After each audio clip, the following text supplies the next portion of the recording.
makan sambil minum ni. Makan sambil minum, makan sebelah, pegang minuman sebelah.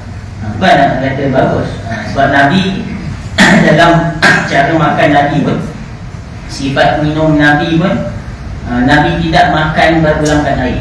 Itulah kita dah jelaskan dalam bab sebelum ni. Jadi kita tahu, cuma ada kadang-kadang kita perlu perhatikan juga penjelasan dari sudut saintifik. Penjelasan dari sudut saintifik.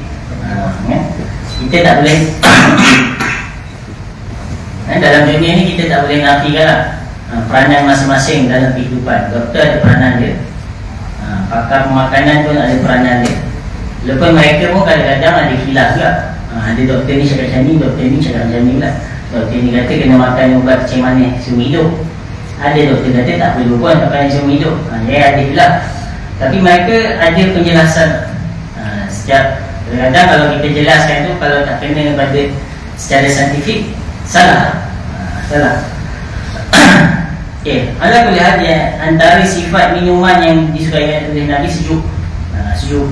Jadi elok sebenarnya kita minum air yang sejuk. Sebab apa? Sebab antara sebab utama dia menyejukkan badan. Cuma tak elok lah kita makan sambil kita minum air itu sambil makan. Itu memang tak elok pun. Cuma kalau penjelasan yang saya dijelaskan dalam video tu, dia tak tepat. Kemudian ciri yang kedua, sifat minuman Nabi ni adalah Nabi ni suka minum susu. Bukan nak cerita pasal susu tu, tapi nak cerita kelebihan susu yang tiada pada minuman lain. Kerana apa? Kerana susu tu bertindak dengan dua keadaan. Dia menjadi makanan dan menjadi minuman. Dia ada dua fungsi pada susu. Itu dalam hadis lepas, dua hadis saja. Kemudian bab yang seterusnya, sifat minum ataupun cara Nabi SAW minum. An Ibn Abbas radhiyallahu anhuma anna Nabi sallallahu alaihi wasallam syariba min zamzama wa huwa qahim. Daripada Ibn Abbas radhiyallahu anhuma bahawa Nabi sallallahu alaihi wasallam minum daripada air Zamzam. Minum air Zamzam wa huwa qahim, sambil berdiri.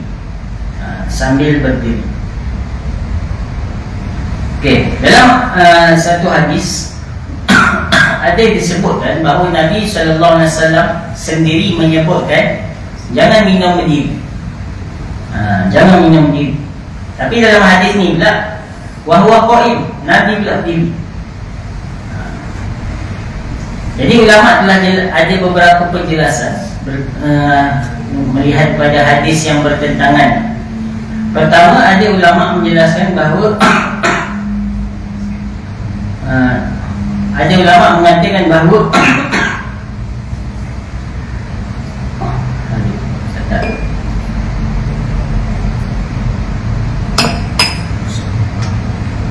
yang dilarang adalah minum air selain Zamzam. Selain Zamzam dilarang minum diri. Tetapi minum Zamzam tak perlu diri.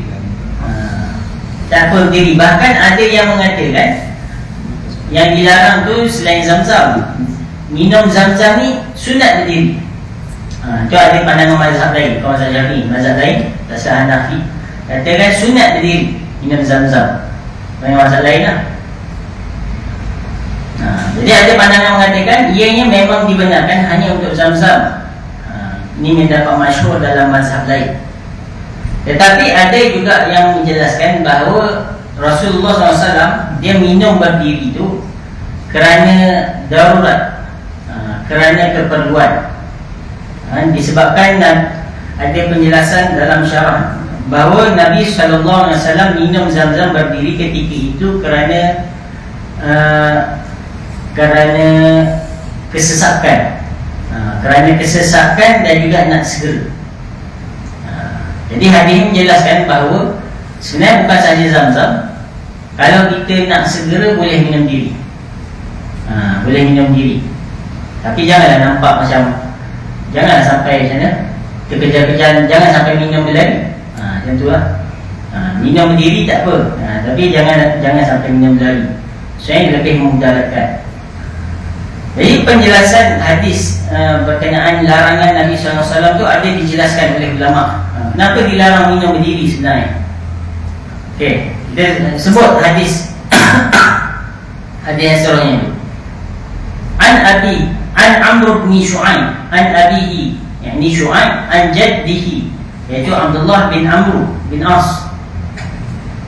Ra'aitu Rasulullah sallallahu alaihi wasallam yashrabu qa'iman wa qa'idan.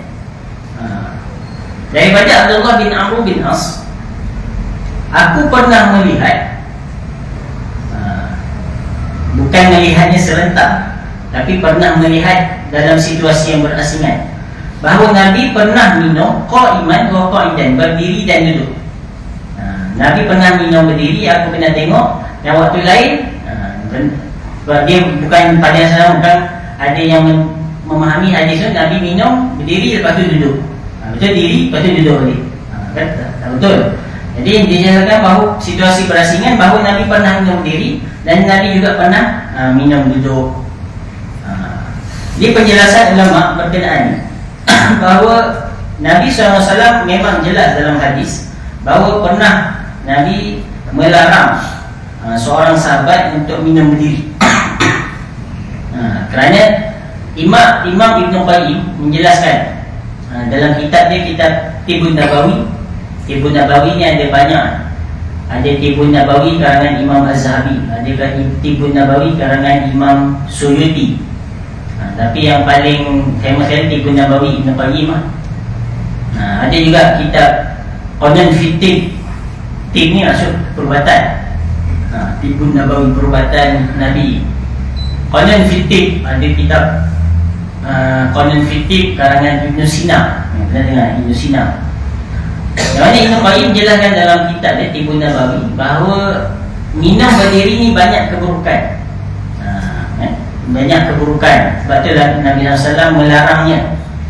Kerana apabila minum berdiri minum berdiri ni, perut akan menjadi longgar. Bila minum berdiri, dinding perut akan menjadi longgar dan susah untuk hadam. Sebab nak menghadam makan makanan diperlukan masa. Bila dalaman perut kita berdiri, maksudnya dia tegak, dia jadi tegak. Maksudnya memang dalam perut kita ni, usus kita ni berlipat-lipat. Lipat, bahkan ada orang kata kalau di dalam fakta sains kata kalau usus perut ni dihamparkan boleh sebesar gelanggang badminton. Ada trivia lah saya nak baca. Gelanggang badminton besar kalau dihamparkan lah usus kita ni. Tapi dia berlipat-lipat. Jadi bila kita minum berdiri, dia macam ada usus-usus kita usus dalam perut kita ni akan jadi tegak. Dia tegak. Lagi-lagi bahagian esophagus ni, dia akan jadi tegak. Jadi bila kita berdiri, kita minum ataupun makan berdiri, bila minum lah, dia akan terus air tu turun ke bawah dan dia memberi kejutan. Bukan saya cakap, bahkan dalam kitab Tibbun Nabawi, bahkan dalam kajian sains ini boleh baca ada satu kajian seorang doktor tu lah. Ada seorang doktor tulis pasal keburukan minum diri. Ada kajian tesis, bukan tesis lah, kajian ilmiah, keburukan minum diri. Dia berkata memberi shock kepada abdomen dalam badan. Kita tak rasa, memang kita tak rasa sebab benda tu dalam badan. Tapi sebenarnya dia ada kesan, dia ada efek pada badan. Sebab tekanan apabila air itu terus turun, daripada atas tempat yang tinggi terus turun ke bawah, dia akan memberi tekanan pada orang kata usus-usus, memberi tekanan pada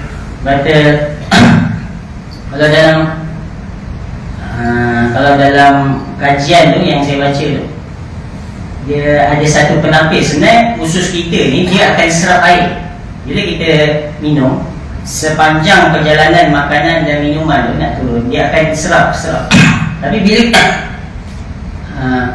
dia ada kata fungsi pada usus tu, dia ada fungsi menyerap. Yang menyerap tu ada sebutan dia, Springer apa saya tak ingat, Springer saya tak ingat. Dia serap bila dia turun. Jadi bila dia tegak, dia akan mengurangkan fungsi serapan. Jadi perut kita ni akan ada efek. Dari sudut long term dia akan ada efek lah. Jadi tapi kalau kita minum memang tak rasa apa-apa. Kita minum debu-debu tu, dia tak rasa apa-apa. Kemudian ada efek long term.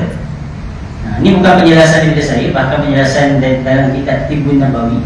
Tapi dalam Tibbun Nabawi dia tak terangkan secara saintifik lah. Dia cuma terangkan memberi tekanan kepada organ di dalam badan apabila usus badan tegak. Tapi dalam saintifik dia saya terangkanlah ada serapan. Serapan tu akan mengurangkan fungsi serapan bila kita berdiri. Sebab hakikatnya perut ataupun tubuh badan kita ni rapuh. Kita rasa macam tak ada apa-apa. Kita minum, makan benda-benda besar, tak nak kunyah dulu, terus telan tanpa kunyah. Kita rasa benda tu tak ada efek pada kita. Sebenarnya ada efek. Sebab kata almarhum Tuan Guru Harudin, dia kata kan, beliau katakan dulu masa kelas lah Dr. Syifa, dia pernah jelaskan perut manusia ni sebenarnya rapuh. Apa kita makan sebenarnya boleh bagi kesan buruk pada tubuh kita, boleh merosakkan tubuh kita. Jadi bila kita makan tak jaga, dan cara kita makan pun kadang makan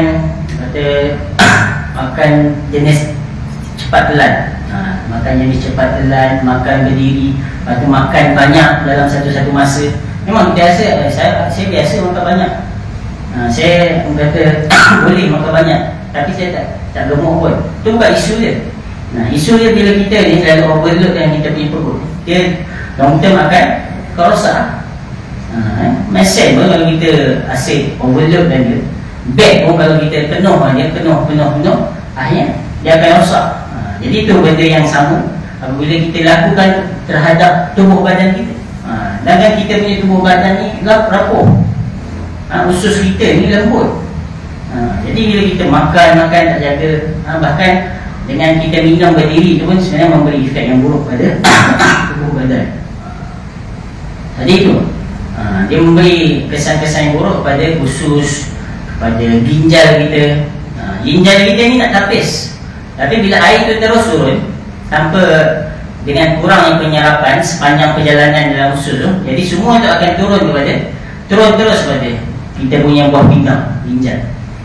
Itu adalah penjelasan dari sudut saintifik dan juga penjelasan ulama dalam mengatakan kenapa Nabi kata jangan minum dia. Tetapi bila sebutkan riwayat Nabi sallallahu alaihi wasallam,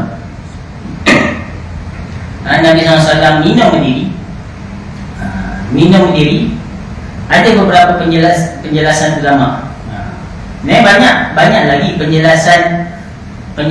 banyak lagi hadis melarang. Hadis yang melarang, Nabi larang minum diri tu lagi banyak daripada hadis minum diri tu.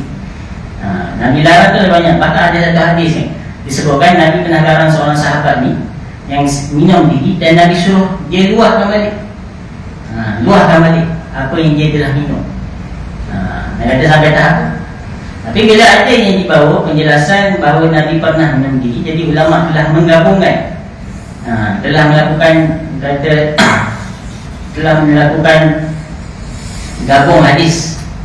Pertama, dengan menggabungkan, ulama menjelaskan bahawa tegahan itu datang kemudian. Tegahan minum berdiri itu dia datang kemudian. Nabi buat dulu, tapi baru turunnya ataupun keluarnya tegahan. Penjelasan yang kedua, ulama mengatakan bahawa Nabi minum berdiri hanya sekadar nak menunjukkan bahawa larangan yang lain dalam hadis lain itu tidak sampai haram. Maksudnya Nabi hanya suruh sahabat ni minum duduk hanya sebagai adab. Adapun menyalahinya adalah makruh, tidak sampai tak sampai haram. Maksud yang nak kata sini, bolehlah senang minum diri, tak kisah air zam-zam ke air sirap ke, boleh minum diri, tapi khuruj minal khilaf mustahab. Kita elakkan daripada khilaf itu adalah lebih afdal. Jadi ada lebih baik kita minum dulu, walaupun tak ada zam-zam. Sebab walaupun hanya mazhab satu mazhab, tak selesai mazhab Nabi lah, katakan sunat minum zam-zam sendiri. Jadi tapi kalau ambil majoriti mengatakan bahawa sebenarnya zam-zam pun afdal minum dulu, walaupun zam-zam. Jadi afdal lah kita nak khuruj minal khilaf, kita minum dulu juga. Kadang-kadang kita boleh faham kat sini bahawa zam-zam bahawa ada khilaf dalam bab. Ada khilaf. Cuma dinyatakan di sini, wa yusinnu liman syuriba qa'iman an yaqulu Allahumma salli ala sayyidina Muhammad alladhi syaraba al-ma' qa'iman wa qa'idan. Okey. Sunat bagi orang yang minum zam-zam berdiri ni. Okey, jadi bila ada orang nak cubalah, at least buat sekali, dia nak buat sekali lah, dia nak minum zam-zam duduk, tapi dia nak buat sekali. Sekali pun tak apalah. Buat zam-zam sebab ada hadis mengatakan Nabi pernah minum zam-zam diri. Tapi bila minum diri ni dia ada sunnah lain tak? Iaitu sunnah baca doa. Baca doa apabila minum zam-zam berdiri. Dan jangan dilupakanlah doa tu. Antaranya doa yang sunat untuk kita baca adalah Allahumma shalli ala sayyidina Muhammad allazi syarabal ma' qa'iman wa qa'idan. Allahumma shalli ala sayyidina Muhammad, selawat, kemudian yang mana Nabi minum air qa'iman wa qa'idan. Itu doa dia. Dan kemudian disunatkan juga kita doa apa sahaja kita nak. Dalam hadis Nabi yang lain sebutkan ma'u zamzam lima syuriba min. Air zam-zam tu dasarkan apa yang kamu minta. Jadi masa kita minum tu kita minta jadi hamba Allah yang soleh, minta masa minum zam-zam. Masa duduk pun boleh. Masa duduk abdul. Suruhan untuk doa tu dia bukan hanya diri atau duduk. Cuma bila berdiri tu dia ada doa khusus.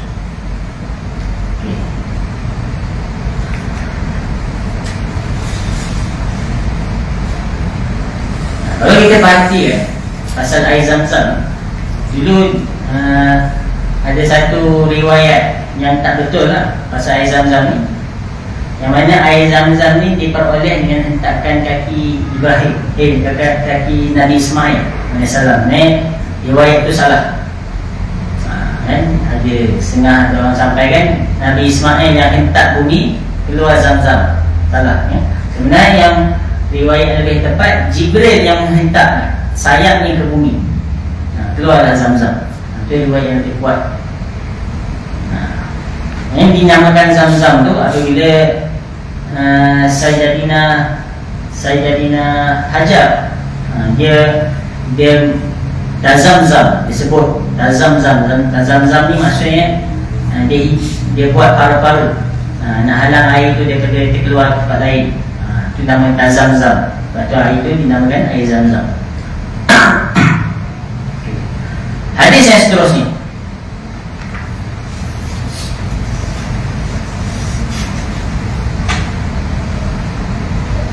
hadis seterusnya, An Ibn Abbas radhiyallahu anhu qala saqaitu Nabi sallallahu alaihi wasallam min Zamzam fashariba wa huwa qa'im.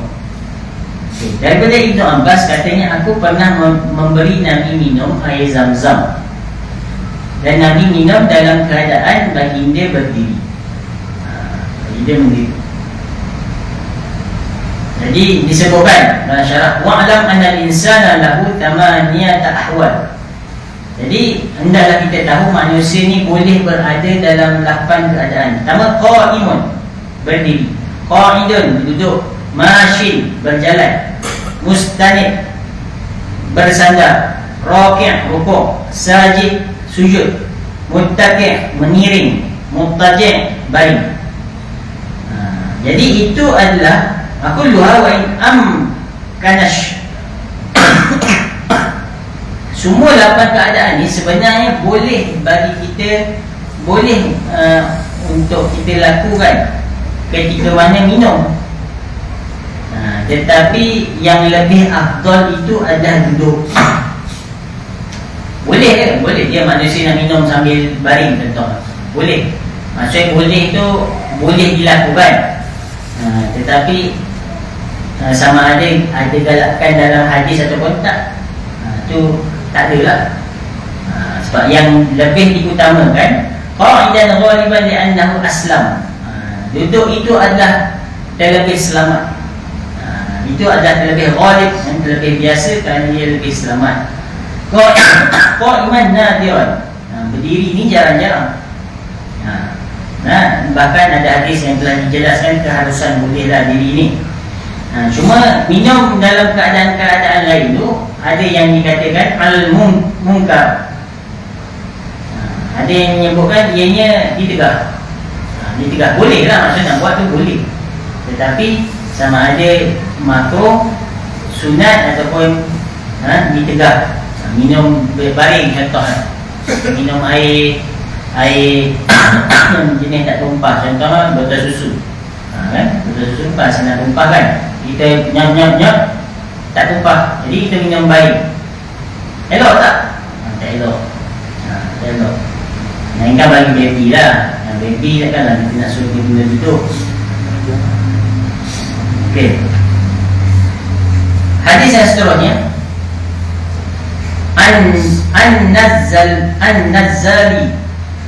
An-Nazzal ibn Sabrah qala utiya Ali radhiyallahu anhu bikuzin min ma wa huwa fi rahbati fa akhadha minhu kaffan fa ghasala yadayhi wa madmada wa istanshaqa wa masa wajhahu wa ra'ayhi wa ra'sahu thumma shariba wa huwa qa'im. Summa qala hadha al-wudu' man lam yuhdis hakaza ra'aytu Nabi sallallahu alaihi wasallam Rasulullah SAW fa'ala. Daripada Nazzal bin Sabrah. Nazzal bin Sabrah,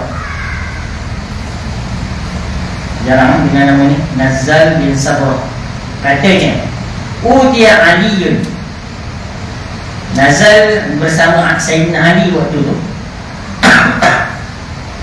Nazzal bersama Sayyidina Ali, dia katakan telah dibawa datang akan Sayyidina Ali bikuzin, daripada satu kuz. Kuz ni macam candy, macam tahu labu apa panggil lah, labu sayur.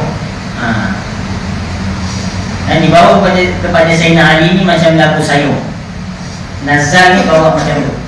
Wahwa fi rahbah.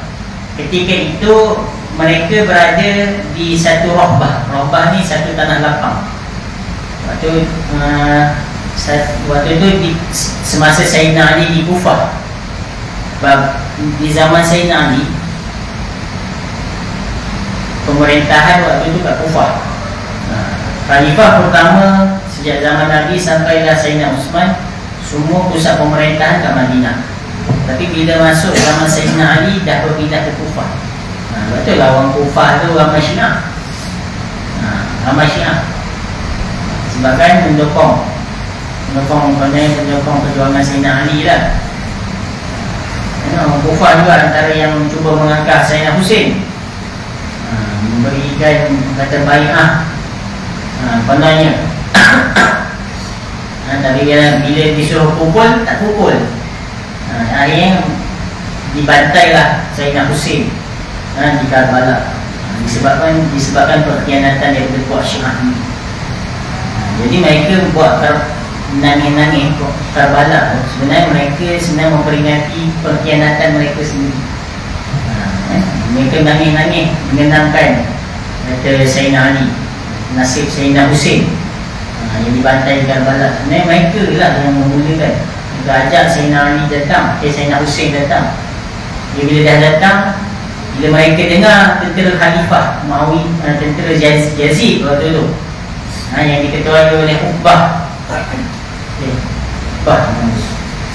yang diketuai oleh Panglima, saya tanya nama dia, Yang mana diketahui lah kejam ni panglima ni Muslim bin Uqbah, silap. Dia tahu mereka tak keluar daripada dia punya kota, daripada kota yang sepatutnya mereka datang untuk sambung sini, tutup. Jadi bila terbatang-bating lah keluarga Sayyidina Husin, keluarga Sayyidina Husin, yang ini dibantai ke bala. Kalau kena balik, mereka telah melakukan pengkhianatan. Bahkan dua pengkhianatan yang mereka telah buat. Bukan satu, dua. Yang pertama kepada Sayyidina Husin, kedua kepada seorang ni ada keturunan Sayyidina Husin. Saya tak ingat ada nama dia, dah lama tak baca sejarah Syiah.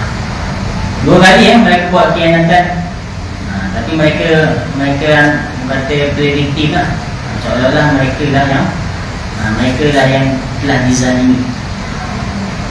Okay. Jadi waktu itu semasa Sayyidina Ali berada kat Kufah, dia bersama dia waktu itu Nazal ambil satu air yang diisi dalam labu sayur lah kurang, fa'aqaza minhu kaffan faghasala yadayhi. Jadi Sayyidina Ali ambil air daripada kendi tu, kemudian dia membasuh tangan. Kemudian Muhammad bangga berumur, wastan syaqa, masuk air dari hidung. Wastan syaqa ni sunat. Ada lagi satu sunat tapi tak disebut dalam sunat, tak disebut secara khusus dalam sunat wudu, iaitu istinsyar. Istinsyar ni sebenarnya sunat juga, tapi sebenarnya wajib. Kalau kita dah masuk air dalam hidung, kita mesti keluar kan. Ada ke orang masuk air dalam hidung? Istinsyar ni masuk air dalam hidung. Ada ke orang masuk air dalam hidung tapi tak keluar? Mati ya. Jadi sebenarnya dia kena, bila orang buat istinsar, dia kena istinsyar juga. Walaupun istinsar tu sunat, kena buat. Kalau tak buat nanti masuk air hidung tak keluar. Waslan syaqa, masuk air dalam hidung. Wa masaha wajhahu wa zira'i, kemudian nak menyapu muka dan tangannya, wa ra'sahu, kepalanya dibasuh wajib. Summa syariba wa huwa qa'im, kemudian dia minum. Lepas dah wuduk tu, lepas dia tak cerita lah sampai ke kaki, tapi dia sebutkan habis Sayyidina Ali minum air daripada bekas kendi. Summa qala hadza wudu'u man lam yuhdis, kata Sayyidina Ali, bermula ini perbuatan apa yang dia buat tadi tu, wuduk. Wuduk ini adalah bagi man lam yuhdis, bagi orang yang tidak berhadas. Bagi mereka yang tidak berhadas.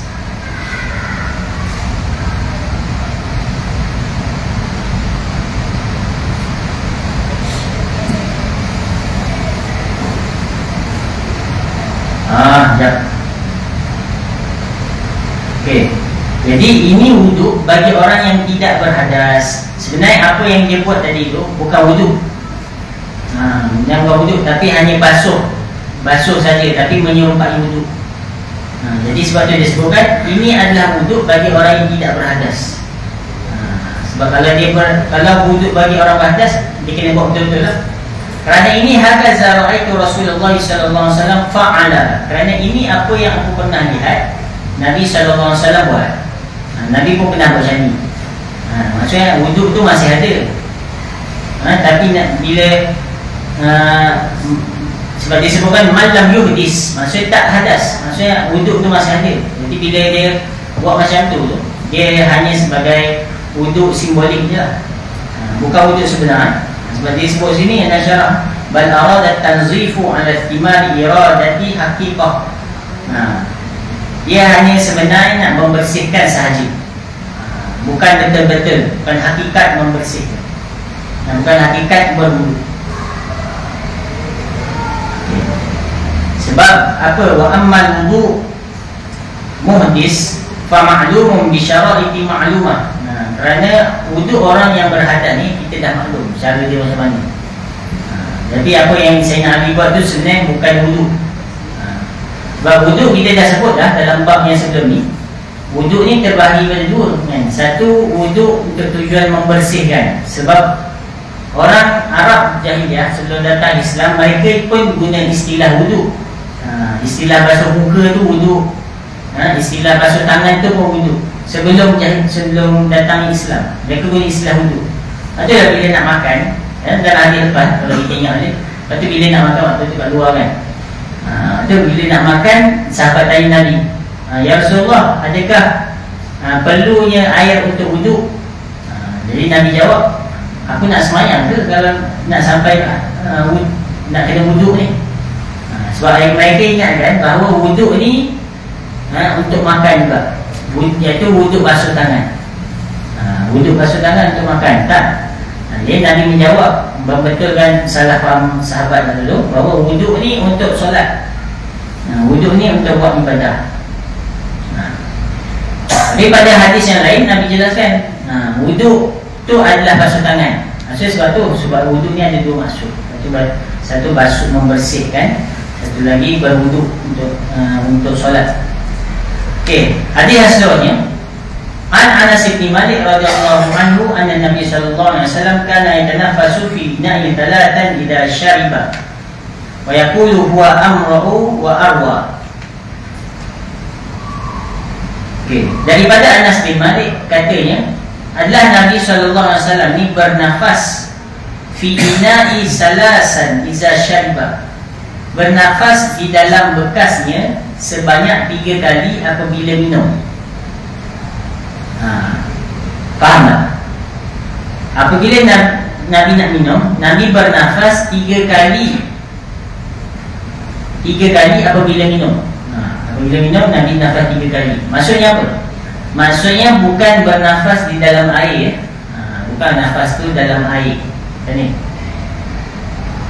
bernafas ini, tapi bernafas di luar. Itu maksudnya. Maksudnya apa? Nabi minum 3 kali, 3 teguk.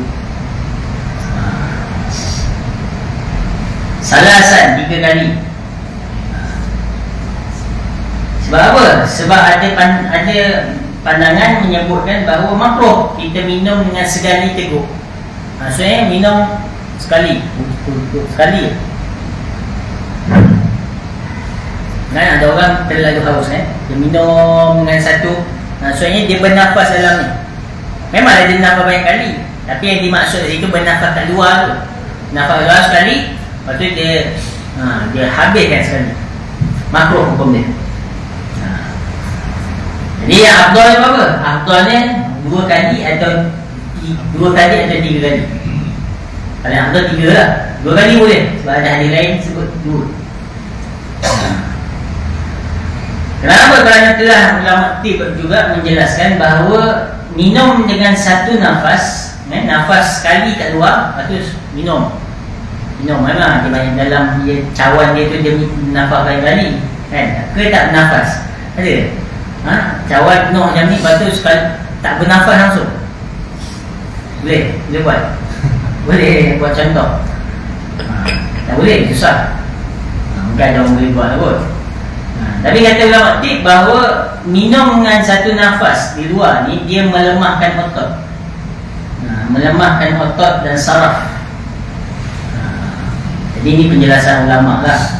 Barangkali kita kata dia ke kan, betul ke, memandai.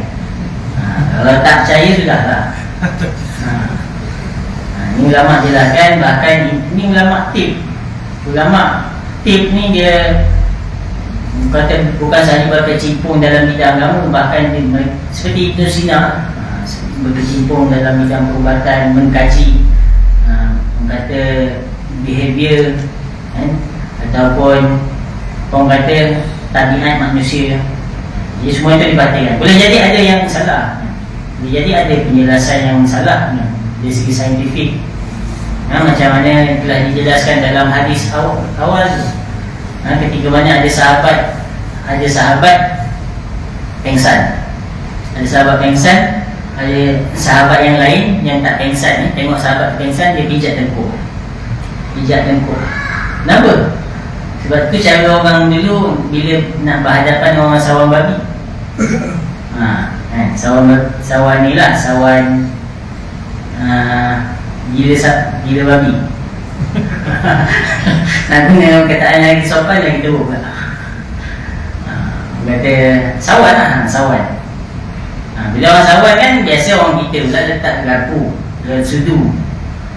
Orang ada ulama dulu hijab bukan ulama, orang dulu cara mereka hijab supaya apa? Supaya sebab yang sama lah, tak bagi tergigit lidah, tak bagi tergigit bibir. Jadi itu sebab nama. Tapi bila datangnya penjelasan topik-topik zaman sekarang ni, penjelasan cara itu sebenarnya kurang tepat, kurang betul. Kan kalau dia tergigit, kalau kita pakai sudu, gigit sudu pun bahaya juga kan? Bahkan boleh dicekik. Tapi dah itu cara orang zaman tu. Cara orang zaman tu nak overcome masalah tu. Jadi boleh buat apa? Ya, ada kalinya boleh jadi cara perubatan zaman dulu ada yang tak betul juga. Kita tak boleh nafikan. Selagi mana kita tak boleh ada sebab boleh kata Nabi yang tak betul tak. Jadi apa yang di dalam penjelasan Tibbun Nabawi itu adalah penelitian ulama, penelitian topik-topik pada zaman tu, cara mereka nak selesaikan masalah penyakit-penyakit zaman tu. Okey. An Ibn Abbas radhiyallahu anhuma an Nabi. Habis hadis habis. Wa yaqulu huwa amra'u wa arwa. Yang mana Nabi kata bila Nabi minum dengan 3 kali nafas ni, Nabi sebut huwa amra'u wa arwa. Itu cara yang lebih elok, lebih enak. Amru arwa maksudnya cara ini adalah lebih enak dalam nak menikmati air. Nak minum air, kita nak merasa nikmat air tu, minum sikit-sikit, bukan minum sekali terus. Memang lega bagi orang yang nak cepat hilang haus tapi dalam nak menikmati air tu, nikmat air tu adalah lebih bagus sedikit. Okay. Dah isyak ni.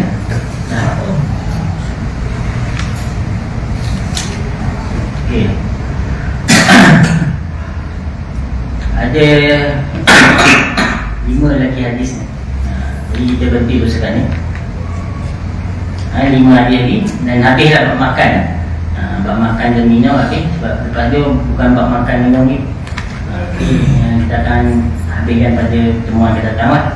Allah alam, yang baik itu datang dari Allah, yang buruk dari diri saya sendiri. Aku boleh hazar wa astaghfirullahalazim lakum. Assalamualaikum warahmatullahi wabarakatuh.